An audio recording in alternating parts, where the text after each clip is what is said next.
Greetings, everyone. Well, last time we talked about Green Lantern and the various screen adaptations that have appeared over the past couple of years. Green Lantern didn't really get a lot of attention on, animated form and in film form until now, which is great because I know there's been a lot of fans of Green Lantern for a very long time who have been dying for some kind of film, and now you got three. And an animated series, actually. There's the animated series, which is, they previewed the first couple episodes recently, and then I guess it's going to full series a little later this year. But, great stuff. It's definitely, the year of Green Lantern for a lot of folks, and that's awesome. So one of the things I want to talk about today was one of the...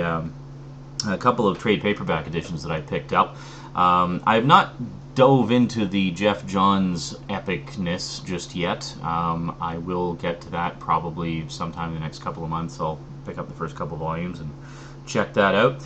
But for now, I wanted to take a look at some classic Green Lantern stuff. In particular, something from the early 70s that I know a lot of people have very high regard for. And, what is it? You'll just have to stay tuned and find out. Green Lantern Comics, today on the Multimedia Chronicles.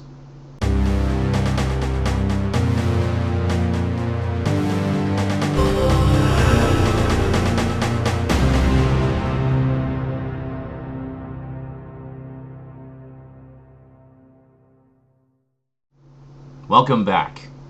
Well, when I was a kid, long before I actually started actively collecting comics, I would often get comic books as gifts and whatnot from relatives for Christmas and birthdays. And I remember getting just a few stacks of comics a while ago from, I don't know, an aunt or something. And there was just a whole variety of stuff in there. Some of which I later, tracked down all the back issues of and completed the collections. Others just kind of stood on their own. And, I just enjoyed the one or two issues that I had. One of which was this. Issue number 101 of Green Lantern, co-starring Green Arrow. Now, Green Arrow was a regular co-star of the Green Lantern comic book for, 43 or so issues in the early 70s. Basically from issue 76 until issue 124, and then from issue number 125 onward, Green Lantern went solo again. There were a few random solo adventures in the middle there too, but for, I'd say almost a good 3.5, almost 4 years, Green Arrow was a regular participant in the Green Lantern comics. I think this was a period also when Green Arrow didn't really have his own comic, so you only ever really saw him as a guest character and such. It wasn't until the Longbow Hunters in the late 80s that Green Arrow finally got his own comic. I'm sure there was some miniseries or whatever along the line there, but, for me, the ultimate Green Arrow comic was always the one from the late 80s, written and drawn by Mike Grell.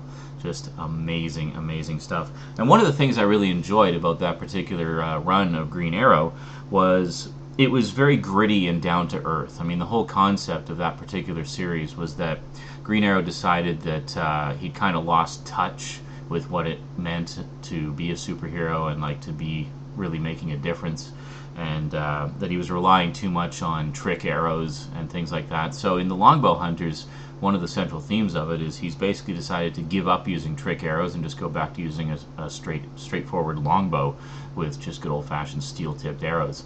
So it's quite a bit more violent than any Green Arrow adaptation or version that we'd seen before, but it's also very gritty and realistic, and it deals with a lot of relevant social issues at the time.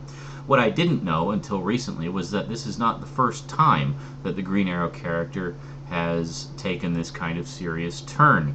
No, because back in, 1970, 1971, Denny O'Neal and Neal Adams, two legends of comic book history. Denny O'Neal, very prolific writer who has written a lot of comics over the years. Neal Adams, who's drawn pretty much everything over the years, just a fantastic artist. In the early 70s, they teamed up to revamp Green Lantern, because Green Lantern at the time had been going for about 10 years or so, the Silver Age era, and it was always kind of silly. You know, it was kind of very light superhero fare. You know, the old green boxing glove coming out of the ring, or the big green fist or something. You know, not a lot of really crazy innovative stuff going on there. It was just kind of, you know, a fun rock'em sock'em action superhero comic, not really anything special. But he felt that there was some potential there for the characters and such, so he decided to team him up with Green Arrow. And what we ended up with was this.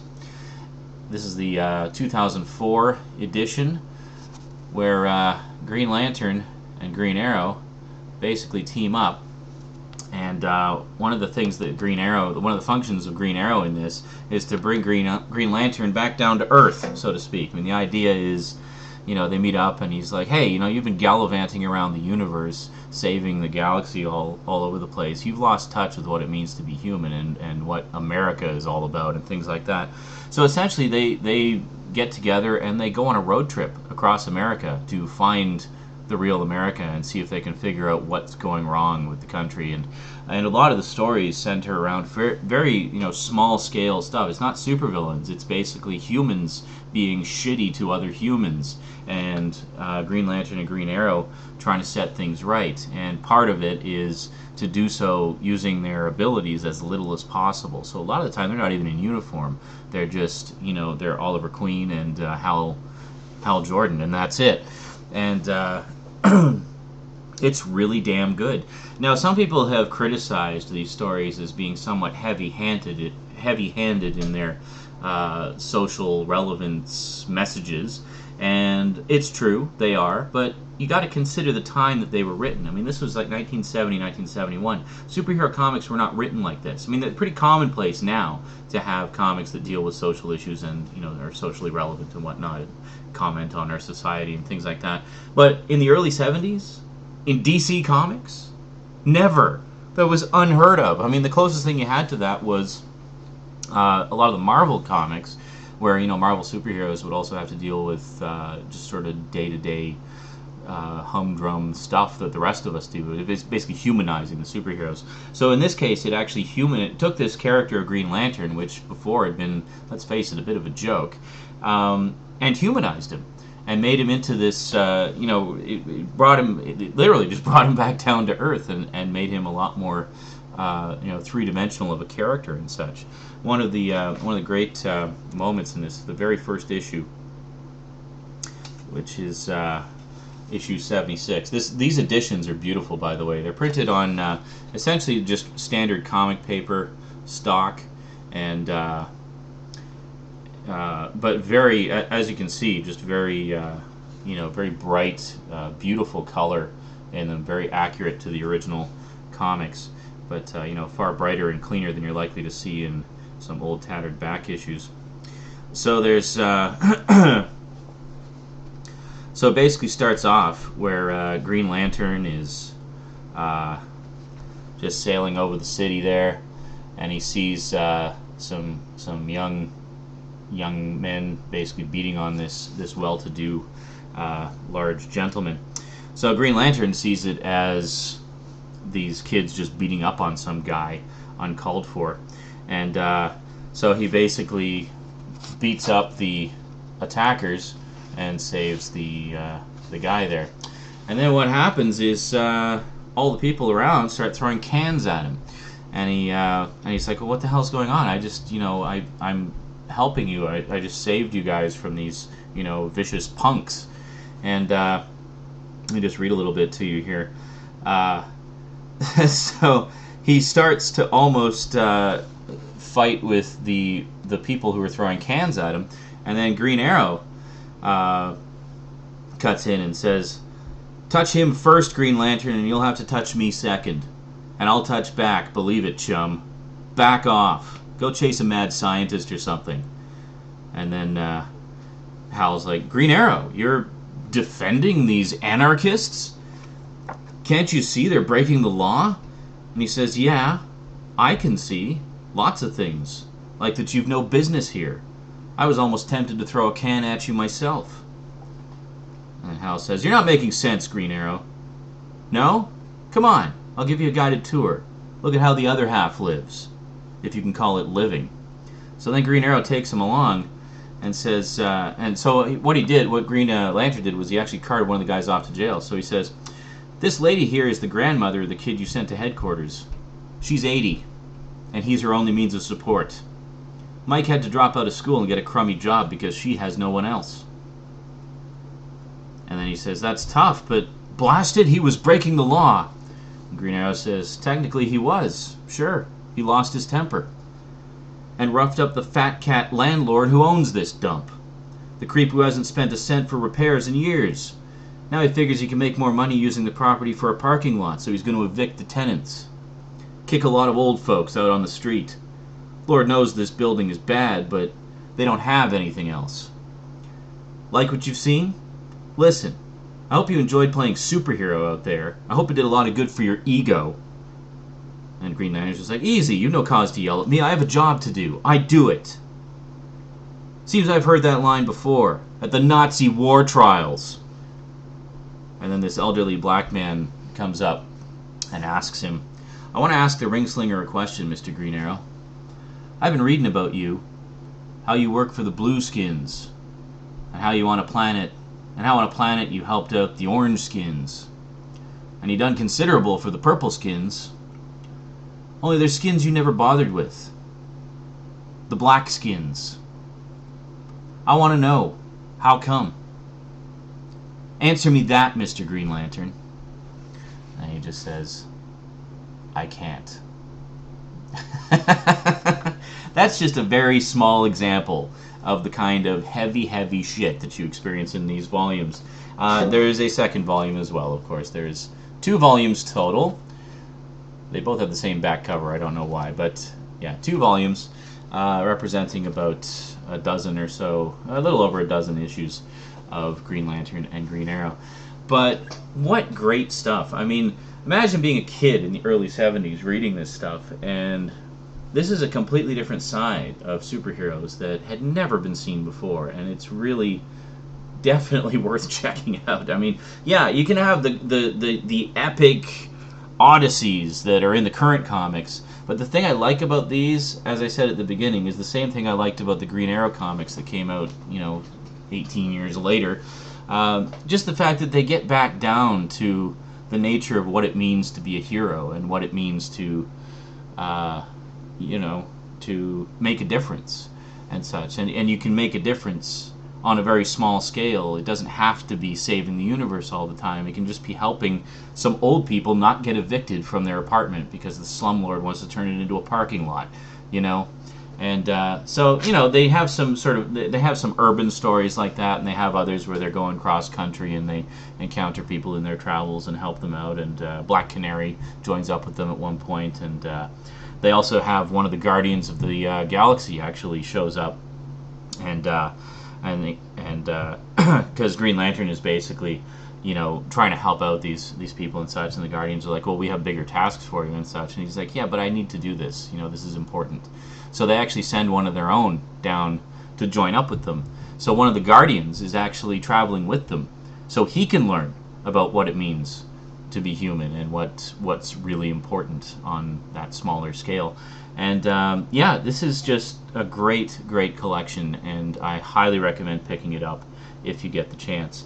Now, this particular issue, this is it's kind of funny. Denny and Neal stayed with the comic for quite some time, and but oddly, the one issue I've had all these years is like one of the few issues during that run that he didn't write. There's a little thing at the beginning here that says, Memo to Denny O'Neil fans. Fear not, our regular GLGA writer will return next issue. Just now he's running late due to illness, so we've used a stand-up story scripted by a sensational newcomer to comics, Frank McGinty. We think you'll rave about his work as much as we have. Yeah, so like one of the one issue I have wasn't even written by Denny O'Neil, so I don't know. That's kind of cool. This is in pretty rough shape. I mean, this is from, I think I got that when I was like 5 years old, and I'm amazed it's still in as readable condition as it is. But, yeah, Green Lantern, Green Arrow. I should mention, I'm pretty sure these are out of print. I went looking for them and had a lot of trouble. I checked all the comic shops in town, and only one of them had both volumes, or any volumes for that matter. So one of them, as luck would have it, had both volumes, and even the guy at the store said, wow, I think you just got the last 2 copies of those in town, because I've been trying to reorder it for ages and they just don't send them. So I think it's actually out of print. I notice even on Amazon it only seems to be available through third-party sellers. But the original editions of these came out in 1992, and then they reprinted it in 2004. So given how well regarded these stories are and how much fans love them, and I think how relevant they are to comic book history, it's pretty safe to assume they're going to come back into print eventually. So if you can't find them, don't panic. I'm sure you'll be able to get them eventually. Alrighty, well, expect lots more graphic novel and trade paperback collection updates over the course of the next year. The place that I'm moving to is actually almost right across the street from a comic shop, which primarily carries trade paperback collections like this. And as I mentioned before, that's kind of what I like right now, because really I just collect to read more than to have the individual issues and, you know, invest like I used to. So for me, I like these trade paperback collections because you can sit down and just read a whole bunch of issues in one nice collected volume, and it's very convenient, and you know, and they're often nice, high-quality reprints like this. So if you're wondering which issues are in these, let me just give you the quick breakdown. So we have, so Volume 1 is Green Lantern issues 76 through 82, and then this one, second volume, is a little bit thicker. We have Green Lantern issues 83 through 87 and 89. They didn't include 88 because that was just a solo Green Lantern story that had nothing to do with the Green Lantern Green Arrow storyline. It was kind of a standalone. And then we have backup stories from Flash 217 to 219 and 226. And that's pretty much it in a nutshell. And that's not, as I say, that's not even close to the entire run where Green Arrow was teamed up with Green Lantern, but it's the one, it's all the ones that he did with Neal Adams, and all the ones that are considered the all-time classics. I'd really like to see more editions of that block, you know, just because I really like, even the stories aside, I really just like the interplay between Green Lantern and Green Arrow. I think those two characters work really well together, and you know, I always enjoy seeing them teamed up. I know I was watching actually the very first episode of Justice League Unlimited, which was included as an extra on the Superman Shazam Return of Black Adam Blu-ray, and that one actually guest stars Green Arrow. It's where Green Arrow is being invited to join the Justice League, and Green Lantern is kind of you know, guiding him and stuff. In that case, it's the John Stewart Green Lantern. It's not the Hal Johnson Green Lantern, but still, it's nice to see those characters together, you know.